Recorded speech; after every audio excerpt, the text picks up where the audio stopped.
Good morning, good afternoon, good evening, and a warm welcome to all of you. I'm Philippe Maze-Sencier, and I chair Hill+Knowlton's Global Public Affairs practice. We have participants from 28 countries across Africa, the Americas, Asia, Europe, and the Middle East with us today. This alone gives me an idea as to the interest and pent-up expectations linked to this new administration. America is facing a triple crisis at home of epic proportion. A COVID pandemic that could claim the lives of over 600,000 Americans just over a year. An American people more polarized and divided than at any time since the US Civil War. An economic crisis that is starting to be felt despite the growing disconnection between stock markets and the real economy. As President Biden tries to address these domestic challenges, he has vowed to take the United States back into the global community. However, this is happening at a time when, in the eyes of many commentators and pundits, the world enters a post-American era. To help us shed light on the priorities and challenges that this new administration will have to address, we are joined today by four great panelists. Liz Allen is a partner at our WPP sister organization, Finsbury Glover Herring, where she works in the Strategic Communications Division, from which she took a leave of absence to serve as Vice President Kamala Harris's Communications Director during the 2020 presidential campaign. In that role, she worked on the Biden-Harris team to lead message development and media engagement for the running mate nominee.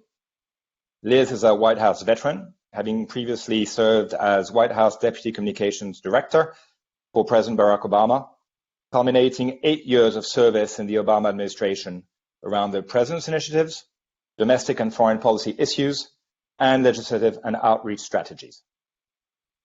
Tucker Eskew is a partner at Via Novo, who brings with him decades of experience in political and marketing communications. Tucker played leadership roles in both Bush-Cheney campaigns, and in 2008 was counselor to the Republican vice presidential nominee, having previously served as deputy assistant to President George W. Bush from 2001-2003, if I'm not mistaken, Tucker, where you were responsible for strategic communications with global audiences. Tucker also serves on the board of the News Literacy Project, a nonpartisan national education nonprofit providing programs and resources to help the American public to distinguish facts, evidence, and science from conspiracy, bluster, and bombast, to be engaged participants in a democracy. We have our own Benjamin O, senior advisor at Hill+Knowlton China, with our China Policy and Engagement team. Ben has a distinguished career straddling both the corporate world and public service. He served as Director of Chinese Government Affairs of United Technologies International Operations China, having come from close to a decade and a half working with the Ministry of Foreign Trade and Economic Cooperation, where he served as Deputy and then Acting Director for U.S. Affairs. Last but not least, Thomas Tindemans, Chairman Hill+Knowlton Brussels, will provide the view from Europe. He has over 30 years' experience in EU public affairs and communications, having started his career in the European Parliament before heading the public affairs practice at White & Case. He has also had different roles in the business and political worlds, and is a regular speaker at major conferences and contributor to major European newspapers, of course, on all things EU. The event will be split in two parts. First, a discussion with our panelists before we open the floor to the audience for a Q&A session. Please feel free to field your questions using the chat feature. You'll see on the right-hand side you have a Q&A icon, and I will relay them to our panelists. But without further ado, on to you, Liz, to start our discussion. President Biden takes office at a time of incredibly deep polarization in America. The images that we all saw on January 6th were a shocker, whether at home or around in the world. How does President Biden make good on his promise to unite the country when a large part of the American population believes the elections were stolen? By the same token, is President Biden bound to disappoint the progressive wing of the Democratic Party in trying to unite the country? Well, thank you, Philippe, and it's great to be here, everybody. It's great to be here with my fellow panelists and with all of you today. Look, I think when we're talking about unity, we need to back up a little bit and frame it, right? Because I think it's important to note that any of us can agree unity does not necessarily equate to agreement, right? And so one question for the Biden administration and how they are thinking about unity and making good on their campaign message about unifying the country is, by what measuring stick are we measuring unity, right? And it can't be automatic agreement from the beginning, because that's just unrealistic, as we all know, because we can't have a discussion about unity without addressing the much broader issues facing the American people and frankly the people around the world at this very stark time about truth and information systems and the difference between truth and conspiracy, right? And so there are much broader issues at play that the Biden administration will be working on, including the role of big tech, including the role of news literacy, the really important work that you mentioned that Tucker is involved in helping the American people and people across the world decipher their information sources and understand how to process information, the difference between news and opinion. So all of those things are at play, right? And I think it's important to frame it up front because certainly the charge of unity cannot just be left to Joe Biden, right?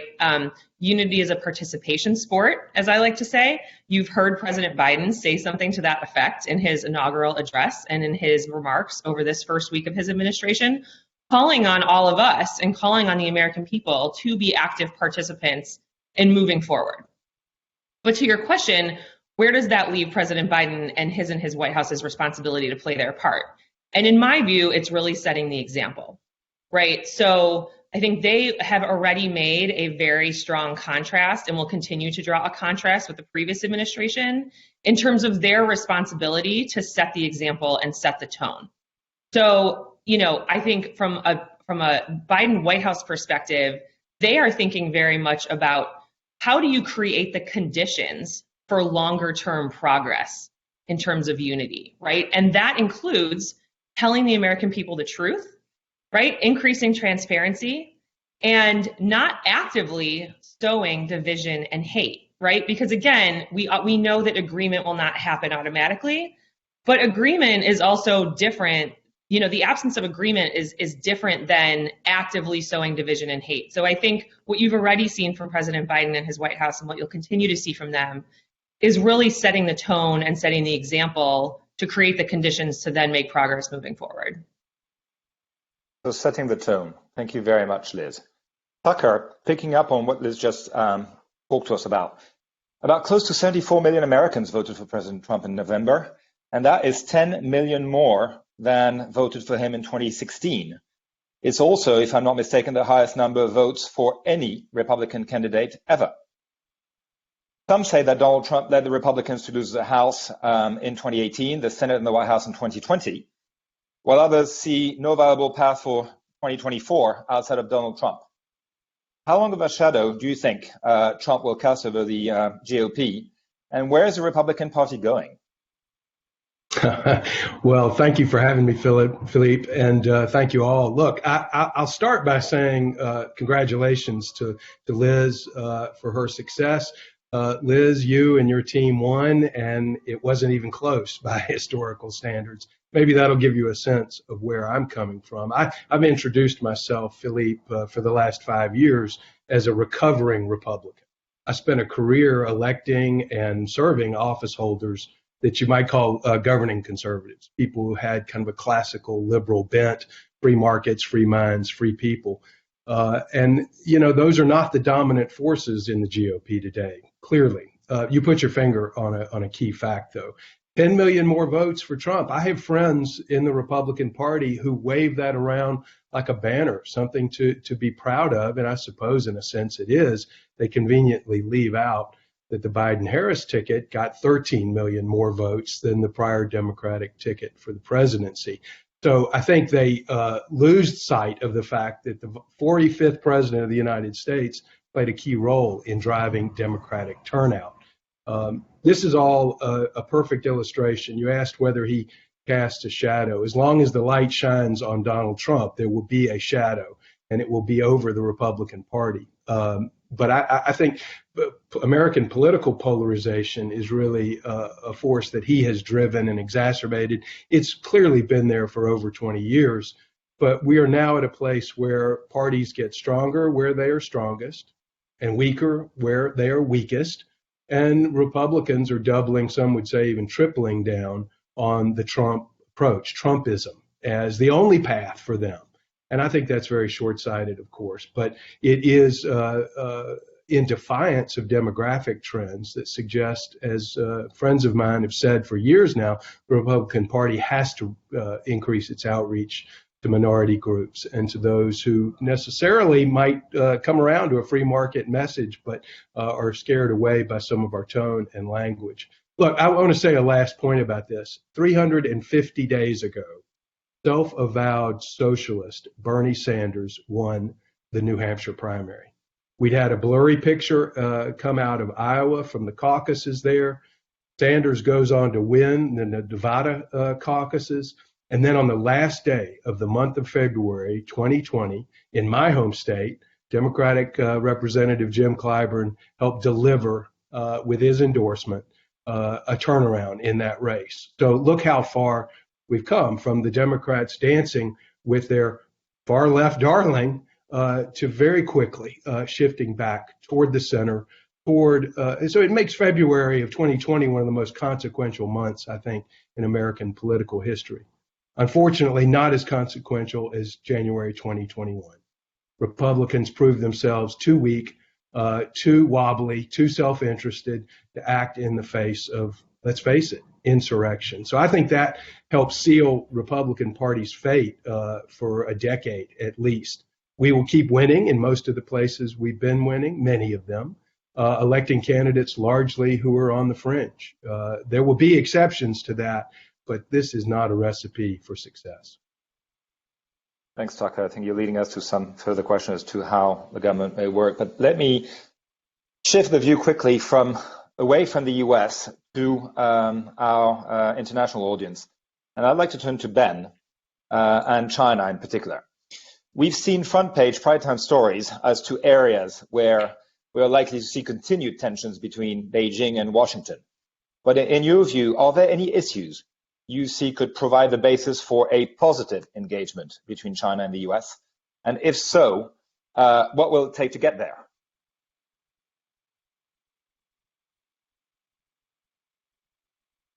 Ben, I think you need to unmute.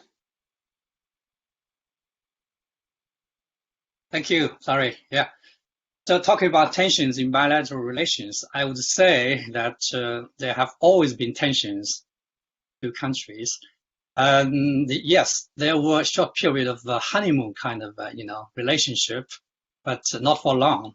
And since then, particularly since 1989, the two sides always have more problems than, say, agreement. But, the two sides always have a way to solve problems one by one.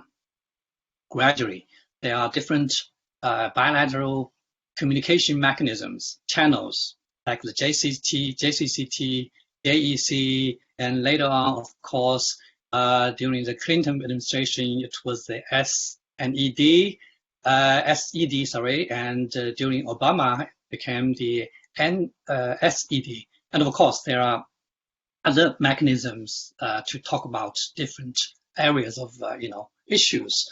So that is kind of the normal way of bilateral relations, and engagement is quite effective. Biden was part of this engagement strategy with China. Right now, I would just say there are two rather lower hanging fruits for the two sides to start collaboration with. One definitely is the pandemic, fighting the pandemic, and the other is climate change.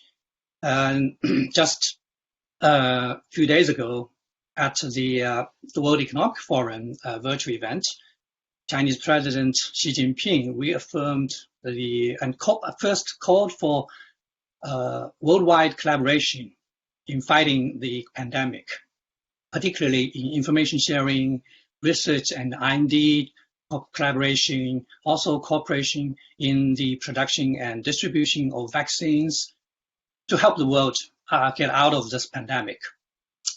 And right now, the United States is in deep mess because it is the most hit by the pandemic with the highest infection and mortality numbers. We all know that without proper control or effective control of the virus, of the pandemic, there will be no way to resume to normal economic activity. China was relatively successful in controlling the pandemic.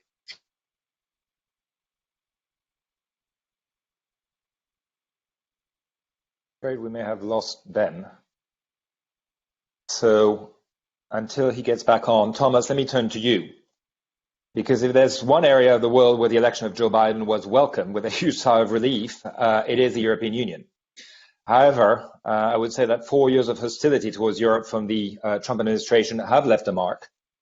And the irritants, whether they are Nord Stream 2, European defense spending, or digital taxation, for example, are still there. Where do you see potential for quick collaboration? And where do you see potential difficulties arising? Well, first of all, I'd like to emphasize that indeed there was a quasi-unanimous sigh of relief in Europe, and certainly in the European Union. We definitely hope now that images of the President of the United States with enemies of the European Union, with fierce opponents of the European Union, belong forever to the past. And there is great reassurance when we see the nominations in the Biden team of people like Mr. Blinken and Mr. Kerry, and indeed President Biden himself, who know Europe, respect its institutions, and support the European project for further integration. So we're in a honeymoon period for the moment. There are lots of areas in which cooperation can be restored and strengthened, and the Commission, European Commission, seized the opportunity when publishing on the 2nd of December already an agenda for global change, a new transatlantic agenda for global change. And that outlines the areas in which cooperation is definitely possible. First and foremost, on global health, on restoring the World Health Organization's authority and capacities on fighting the pandemic, but also by adhering again to the Paris Agreement on day one of the new presidency. There's great trust that on climate change, cooperation can be much more increased. Trade is another area. Now, will trade disputes disappear? Of course not, because we are competitive economies and there will always be disputes between competitors. But the instruments to settle these disputes should be reviewed, strengthened, revisited, and that's definitely an area in which cooperation is possible.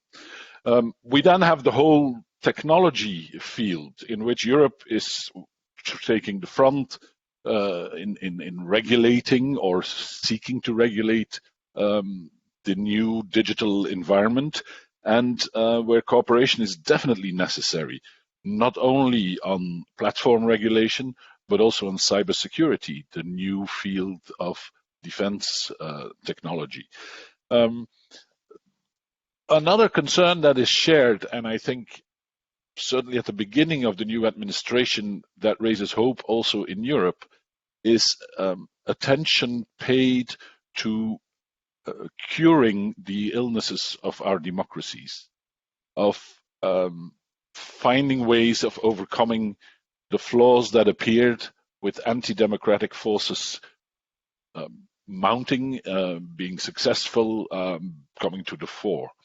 And the European Union, the European Commission, therefore proposes to cooperate in the Summit for Democracy that President Biden has already announced. It goes beyond pure transatlantic issues or past administrations, because Europe has its own demons in this area, and democracies are fragile. So education of people for democratic behavior will be certainly a shared value.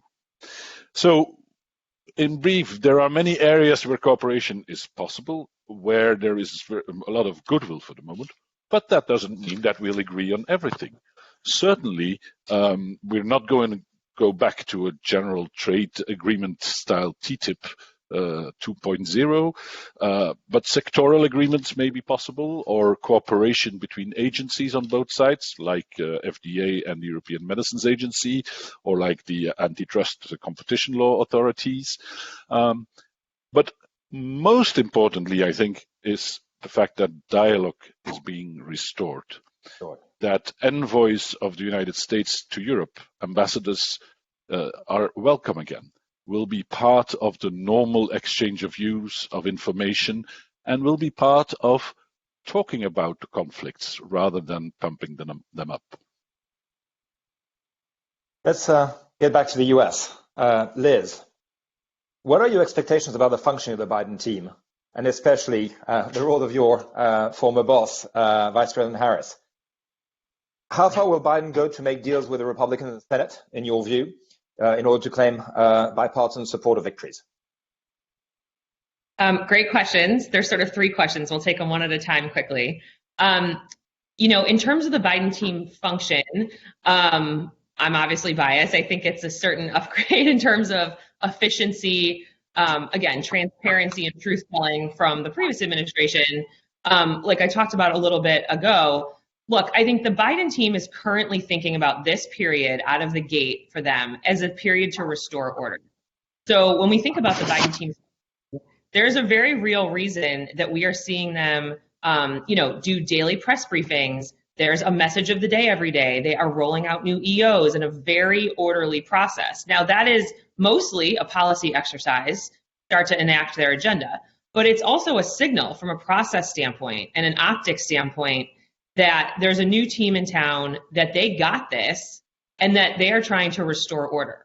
One interesting thing from our campaign is that the concept of chaos that people saw in the White House around Donald Trump polled very high amongst people of both parties, actually, as a major concern, and as a reason why they were eager to vote for a Democrat.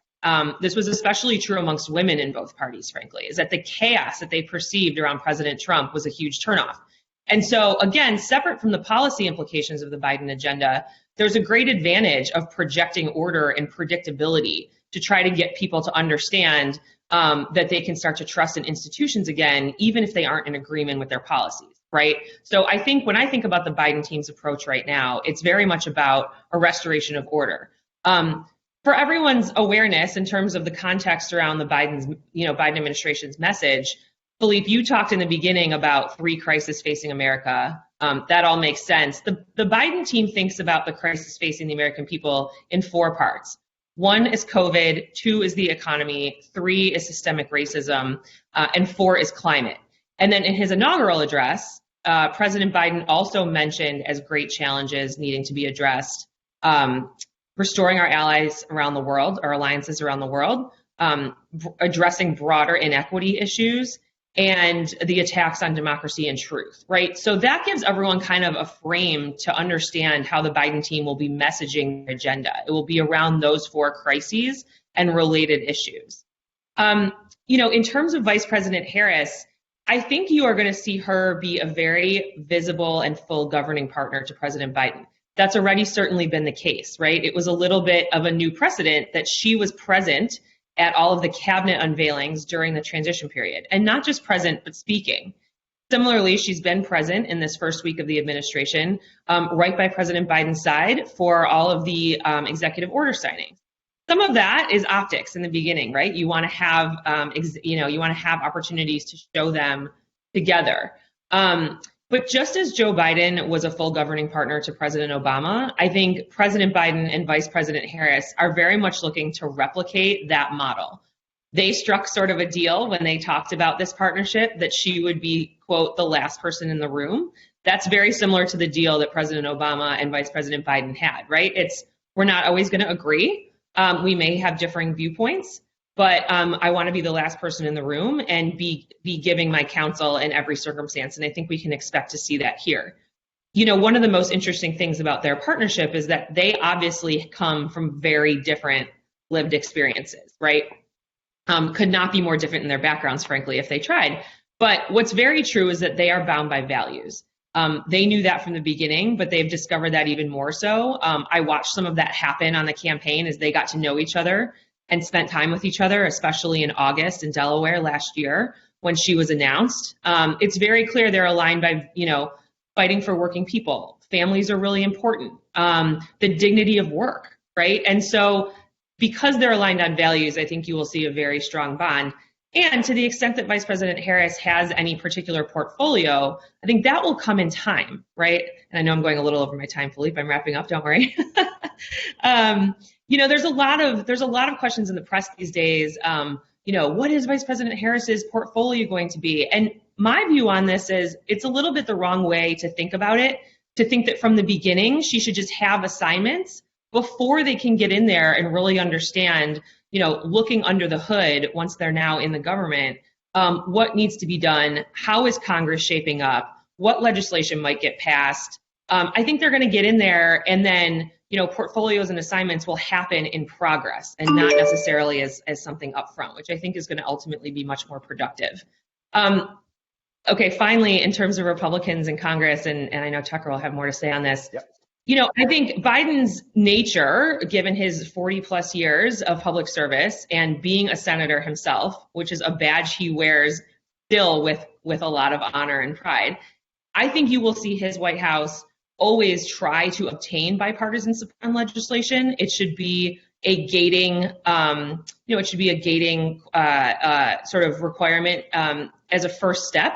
But I don't think you will see any kind of naivete that they will get bipartisan support on a majority of their agenda, and that they will always have a plan B, C, and D to enact legislation without Republicans where needed and where appropriate, either procedurally or by adjusting the substance of their agenda. And I guess I would just say one other thing, which is, look, Chuck Schumer has a really hard job in Washington right now. We talk about the Biden administration getting Republicans on board and the need for bipartisanship, and that's certainly true. But it's a whole separate challenge facing Chuck Schumer and the Biden White House to even get consensus among Democrats, right? And we will see that with a variety of their agenda, right? Joe Manchin is now one of the most powerful people in Washington, given he's a very moderate Democrat. And as Tucker spoke about, there's a very wide gulf between Senator Bernie Sanders and Senator Joe Manchin. And so I would just say I think the Biden White House will be spending as much time trying to coalesce agreement amongst Democrats as they will amongst Republicans.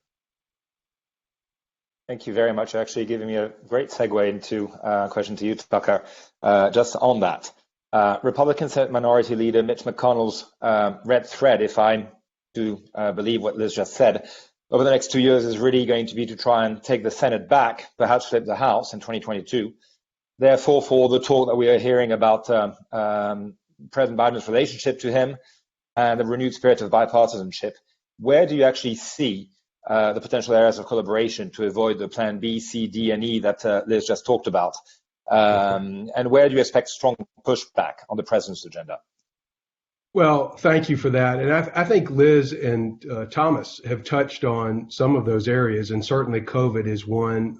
Price tags notwithstanding, I think there are a number of Republicans in good faith who will, in the Senate at least, try to work with this administration and look for other opportunities. I've known Senator McConnell since before he came to Washington. He is a canny operator. About 10 years ago, he was slightly incautious in using a term that suggested he wanted to keep Obama a one-term president and that was his only priority. He certainly wanted to keep Obama as a one-term president, but he was a little less than careful with the context he wrapped around that. And I think you'll see him avoid that kind of misstep. And so you have to give truth to that by finding some ways for cooperation. I mentioned COVID. I think China policy, look, let's really just lay it out there. There is in the United States today a developed consensus on issues involving China. I think we made a bargain a decade or more, 2 decades or more ago, that liberalizing trade with requirements for the rule of law to support global investment would inevitably lead to political reforms, even steps toward democracy. And that was short-sighted. And I think both parties in this country see it that way. My Via Novo business partner, Matt Miller, has just wrapped up a stint as Sherpa for Tony Blinken's nomination as Secretary of State. And he's been very clear that the issue since he left, he was in the Obama administration, Matt was, since he left that role, it's the issue area where the ground has shifted the most in this country, at least certainly on the foreign affairs side of things. Now, I think I should note that Democrats are skeptical that Republicans will take yes for an answer on China-related matters. And many Republicans, no matter how tough a line President Biden takes with China, will find a way to get to his right. And so I think that's a dynamic we all should be on the lookout for over the next 4 years. But politically, Mitch McConnell has got a lot to worry about. The prospect, Philippe, of taking back the Senate, complicated incredibly in the last few days by the planned retirement of Rob Portman, a man who fits the model that I described of governing conservatism. He sees no place for himself in this Washington and this Republican Party. It's not just that Ohio could be tough. In fact, Republicans may very well win Ohio. It is a signal to other on-the-fence senators who may be up, who are up in 2022, that this is not a place for their kind of reasoned voices. Look, so I think he'll look at states like Georgia, where we'd like to play takeaway. I say Republicans, would like to play takeaway and get back the seat lost there in the special election to the Reverend Warnock.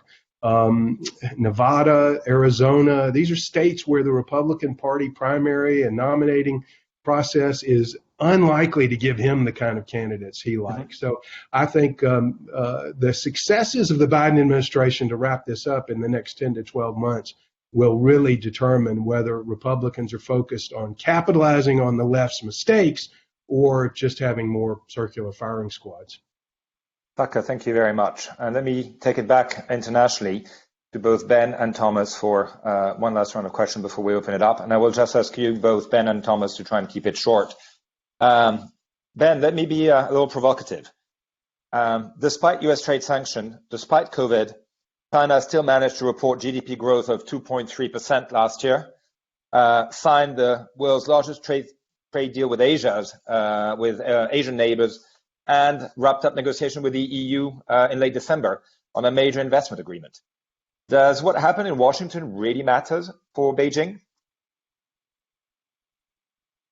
Yeah, thank you. I would say that no one would disagree that the United States-China relationship is the most important relationship in the world. And both are important partners in many issues. In international issues, of course, both countries cooperate on a lot of international issues, and both on trade are each other's largest trading partners. Of course, this pattern has been changing, but the United States is still the leading country in the world, superpower in the world, and it should and is able to continue to play a leading role in international affairs, because obviously China is not quite up there yet to take the leadership role. The world has been in a world most kind of under the leadership of the United States.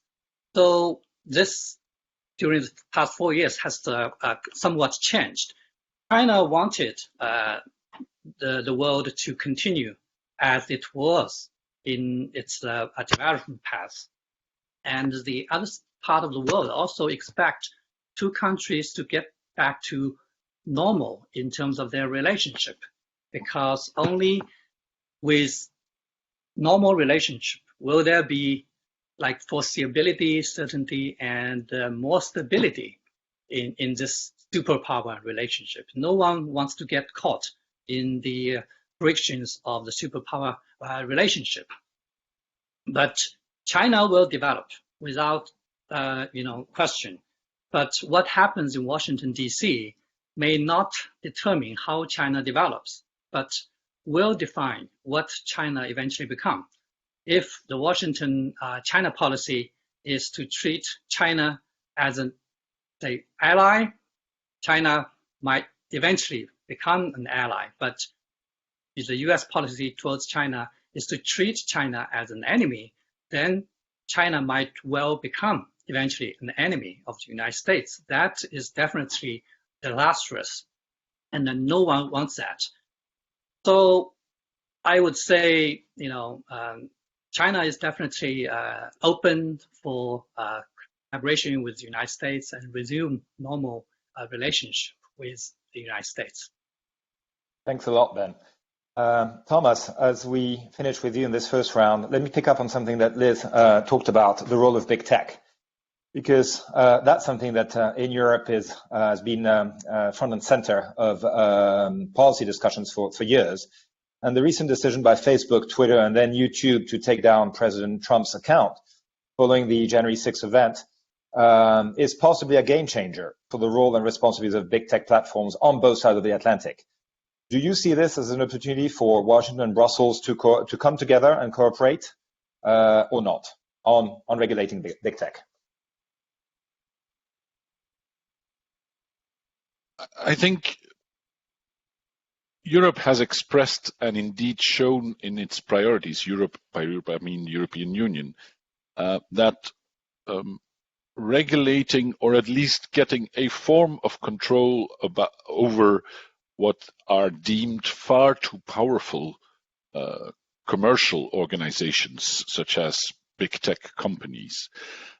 Europe has put it as a priority, and this Commission has put it as a priority to look deeply into that and to find ways, effective ways, to restore proper competition, to restore consumer protection, and to safeguard democratic values while keeping free speech high up the agenda. So these attempts are now formalized in legislative proposals that will go through the legislative process in the coming months and years. And obviously, there is room for cooperation across the Atlantic.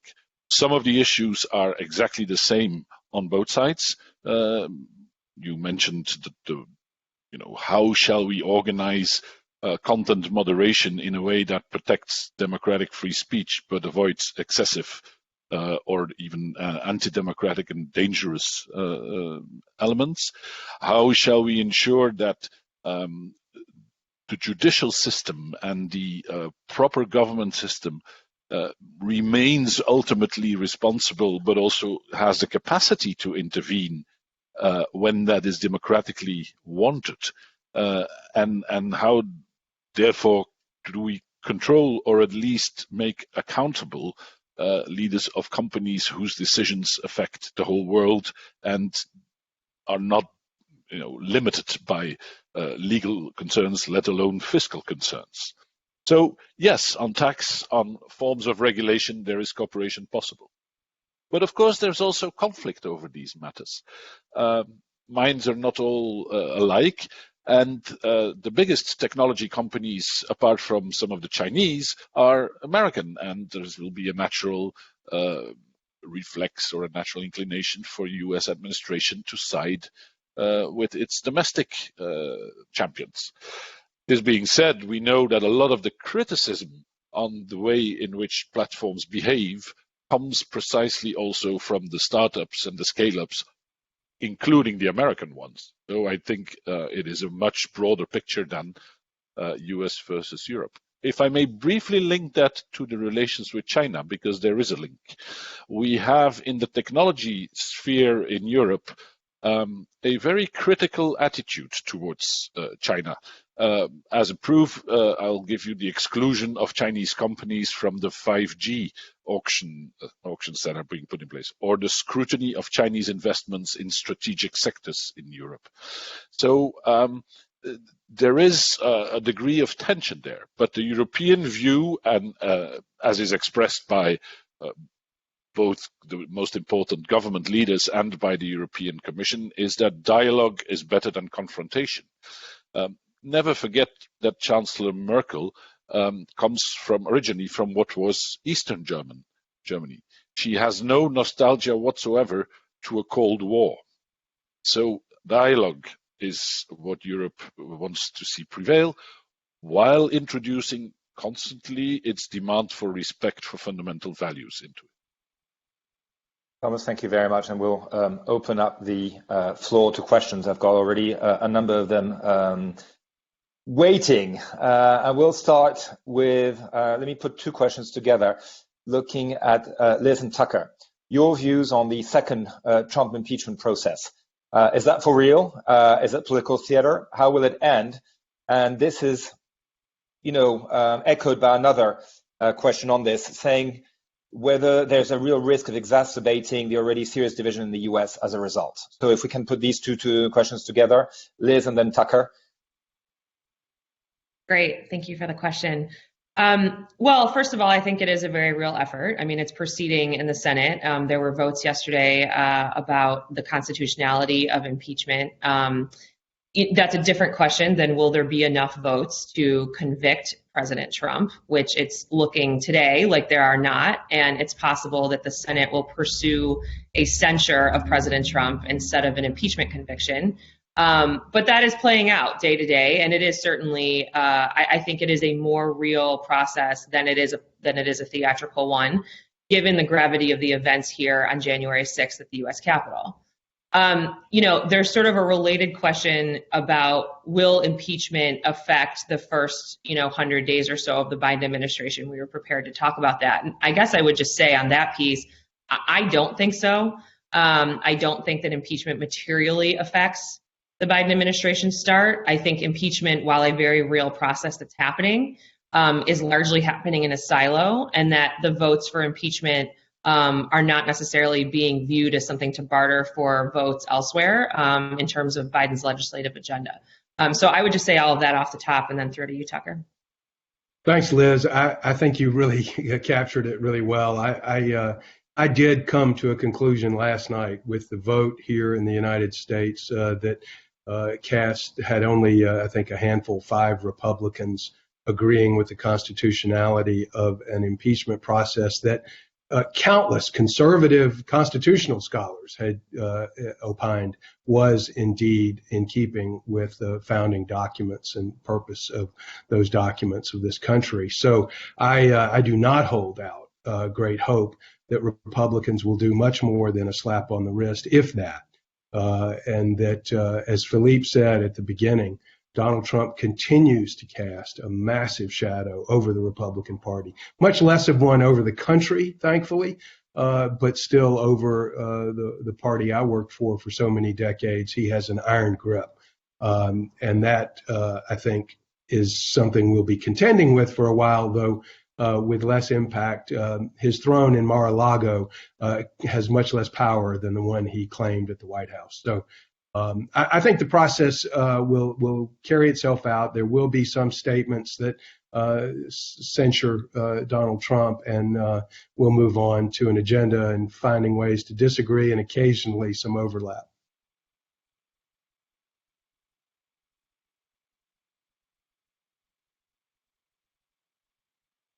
Can't hear you, Philippe. Let me turn back to. Thank you very much, Tucker.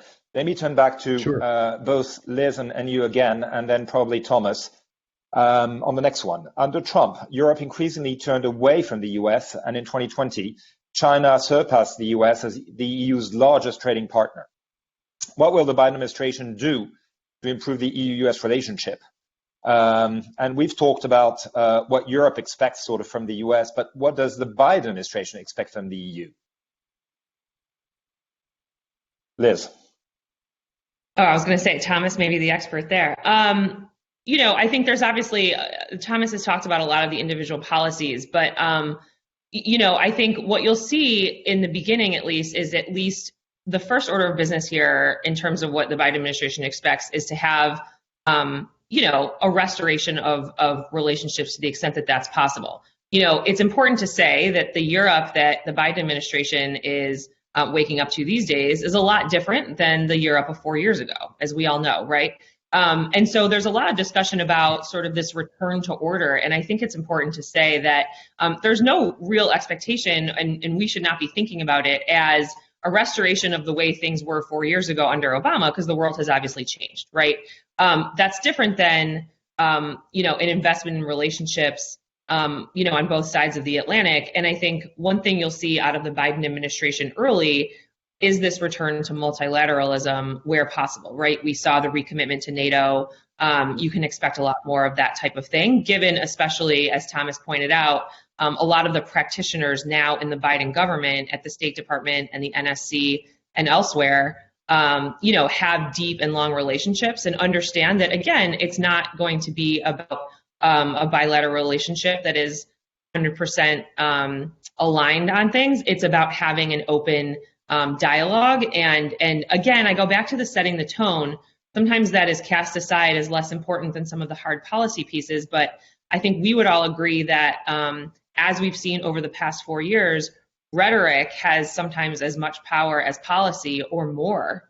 And that what you'll see from the Biden team early is at least to expect and then try to model a good faith effort at that dialogue to make progress on both bilateral issues, but also all the multilateral issues.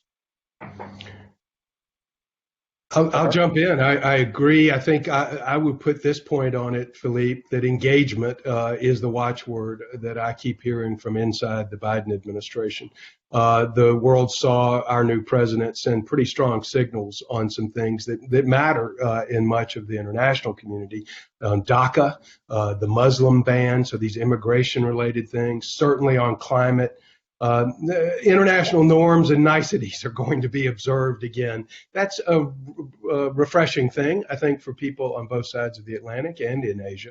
I think we'll again seem to be doing things that other countries are doing, and that will feel pretty good. As a Republican or a former Republican, I think we're going to get a lot of what looks like a third Obama term in terms of engagement with the world. And that will make many audiences overseas pretty happy. In areas like Paris Accords, Iran nuclear, you're not going to see much, if any, Republican support. But I think there'll be concurrence around things like rejoining the WHO in some limited Republican quarters. And I hope, I think we ought to be looking, all of us, at what's going on in Russia, Turkey, and Saudi Arabia. These are countries that people in the foreign policy community are watching much more closely than the press is, although Russia certainly gets its a fair share of attention these days. Tucker, I want to get back to Russia, Canada, and Africa with the both of you in 2 seconds. But before that, let me turn to perhaps Thomas on the question about Brexit. I mean, I have a couple of questions about Brexit. Where do you see this play? And Liz, please feel free to jump in. What does Joe Biden means for post-Brexit Britain and for Europe? Does it have an impact or not? What's your view on it? Well, first of all, whereas the United Kingdom often claims having a special relationship with the United States, I have seen little of that in the reverse order. The United States does not look at the United Kingdom necessarily as its so special relationship, maybe apart from military and defense areas. I note that President Biden has Irish roots. I note that the peace in Northern Ireland was achieved under democratic presidents with great involvement and presidents he knew well. I note that there is clearly the desire to help mend Europe's broken heart after the lost love of the United States, and that will not be done with a few simple gestures or speeches. That will require time and concrete cooperation, definitely in multilateral organizations. So there's a whole agenda there. So I can't see the Biden administration using Brexit as a way or favoring the United Kingdom as a way of irritating or weakening the EU, when both personally, politically, and economically, they have such an interest in mending Europe's broken heart. Liz, anything to add to that? No, I think that summed it up well. I think, one thing I would just say as a broader matter, as we're discussing all of these foreign policy issues is, and Tucker and Thomas have both touched on this, I think we can't overstate the degree to which every region of the world takes on new importance for all the cross-cutting issues, right? Climate change, cyber, global health, obviously with the pandemic, but preventing other pandemics. I think it's really instructive to see what the administration has done to reorganize the National Security Council under President Joe Biden, even just in these first few weeks. So for an example, they elevated, a position on cyber. They elevated a position on global health. They created a principal slot on the National Security Council for the climate envoy, who's John Kerry at present. Right, and I think that the elevating of positions, with the mandates over those cross-cutting issues really tells you that, while we will continue to think about issues regionally, I think there will be an immediate focus on tying all those regions together to tackle these cross-cutting issues. Thank you very much. I think getting a lot of question on the U.S. system, or what's happening in the U.S. Tucker, for you, this is that's a ball for you. In his memoir, President Obama traced the current divided state of the Republican Party back to when Governor Sarah Palin's selection as vice president nominee in 2008. At a time you will recall. Does Tucker, who was there, ? Agree? Liz, do you agree? So Tucker first. I have told friends for a number of years that Sarah Palin, the governor of Alaska, was proto-Trump. She was Trump before Trump, Trump without the money and perhaps the overweening confidence and that Trump shows over and over again, but with the same populist instincts often. But governed by her running mate, by the man who chose her, rather, not her running mate. She was the running mate, and she had to respond to John McCain, rest his soul's will, and did. But I do think we saw the stirrings of a populist move. And look, let's not dismiss this entirely. I remember walking into the audiences that she drew during that campaign, and people would come up to me and say, she doesn't talk down to us. And those of us who devote our lives to governance and government and service can lose touch with the voice of people. And I think the Republican Party did not internalize some of the best parts of a populist agenda, and therefore was ripped apart when such a disruptive force as Donald Trump came along. I'm conscious of time as we are down to the last 5 minutes, and I have quite a few questions still popping up. Let me, put three of them sort of together. We talked about Russia, Africa, and Canada. I'm getting a lot of questions from our Canadian friends up north. So what is the panel's view on the future relations between the new administration and the closest neighbor, Canada? And obviously, talking about the first decision on the pipeline. One question, what about Russia? And where is this administration going to be standing on Russia? And perhaps if we have time, Thomas, where do you see the EU playing in that triangle, if we have time? And then a question from Africa, or about Africa. After a great amount of engagement, actually bipartisan, Bush, PEPFAR, then Obama, obviously Africa was disappeared from the agenda over the last 4 years. So Canada, Russia, and Africa on this new administration's agenda. Liz, we'll start with you, then Tucker, and perhaps Thomas, if you want to jump in. Like a lightning round of the most substantive questions. Okay, I guess my first impression is I can't pretend to be familiar with our detailed agenda on Canada, but I would have two observations. One is I view the Keystone Pipeline decision last week less as a commentary on our relationship with Canada and much more as a commentary on how the Biden team is going to approach climate. They're obviously interrelated, but I don't think we should overdraw conclusions about the relationship with Canada based on Keystone Pipeline, knowing what an important flashpoint that is in the climate debate. I happen to be from Buffalo, so I pay a little bit of attention to Canadian-U.S. relations as it relates to the border, and I know that the Biden administration has already signaled, wanting to talk about border relationships, increasing trade. How do we get back to border crossings in the time of COVID, opening up that for economic purposes? So look, I think that there should be no doubt that under a Biden administration, Prime Minister Trudeau and Canada will be prioritized, will be a friend, and will be treated as the close allies that they are. On Africa, I guess I would just say, I think in the last 4 years, I don't know that we saw as much destruction as we did just, sort of brushing them aside, right? A little bit of sort of out of sight, out of mind. I will say, in addition to the obviously vast economic opportunity on the continent that the Biden administration will work with them on, and obviously public health being top of mind, I do think we will expect to see the Biden administration address human rights abuses in various governments across the continent. And again, going back to setting the tone and not creating permission structures for dictatorships, authoritarianism, and human rights will be a big piece of what the Biden administration signals.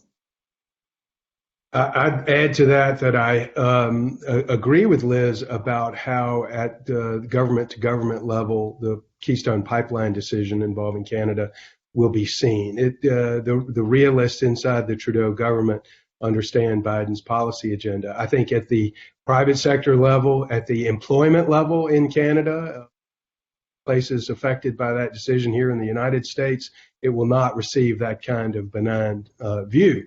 But I think it's only a piece, as Liz said, of the entire picture there. On Russia, I hope that a bipartisan consensus can develop around a tough line with Russia as it relates to places like Turkey and Eastern Europe and beyond. And then finally on Africa, having been part of promoting President George W. Bush's PEPFAR initiative and working with Bono on the One campaign, I hope we will see a renewal of a bipartisan approach to serving those in that continent, in improving governance, health outcomes, and debt issues. So I have some hope there.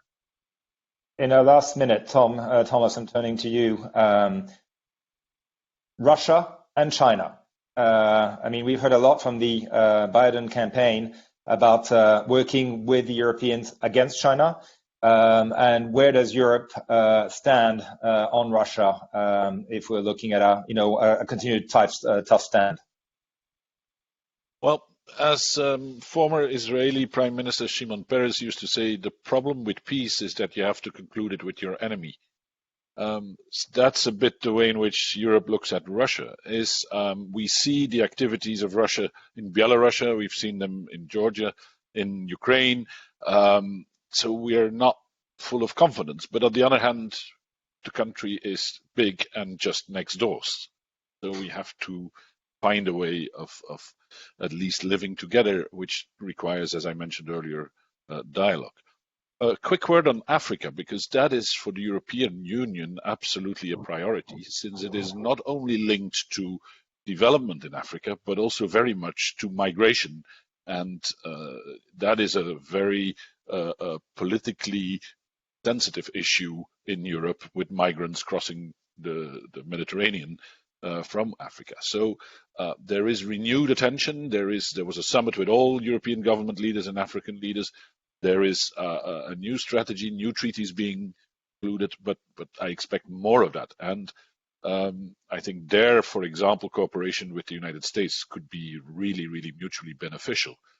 Coming back to Russia, one of the elements also that plays a big role in the EU, and certainly in countries that were formerly part of the Soviet Union, is the big disappointment of the announcements of American troops leaving Europe or American commitment to NATO diminishing.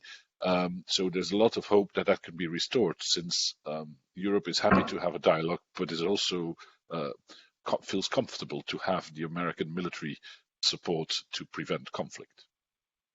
Thomas, Liz, Tucker, Ben, thank you so very much for your time today. Thank you for this discussion. Thank you all for the questions. I know we couldn't get to all of them, but I hope we at least got to some of them. Have a great day. Ben, thank you so much for being up so late in China. Much appreciated. Take care, and thank you very much once again. Bye-bye. Thanks, everybody. Bye-bye. Thank you.